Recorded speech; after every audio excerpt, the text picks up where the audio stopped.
ഈ നവകേരളത്തിലേക്ക് പോകുമ്പോ ഈ പവർ കട്ട് ഇല്ലാത്ത 10 വർഷമായിട്ട് ഈ വാഹനത്തിന് ഇൻഷുറൻസ് ഇല്ല കേട്ടാ.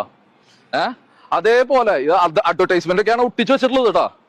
കേരള നമ്മളുടെ ഇപ്പത്തെ ഭരിക്കുന്ന KSRTC ഡിപ്പാർട്ട്മെന്റ് ഒക്കെ കൈകാര്യം ചെയ്യുന്നത് ഗണേഷ് കുമാർ. ഇയാൾ പറയുന്നത് ശുദ്ധമായ മണ്ടത്തരാണ്. കാരണം KSRTC എന്ന് പറഞ്ഞാൽ കേരള സർക്കാരിന്റെ ഒരു മഹത്തായ സംരംഭമാണ്.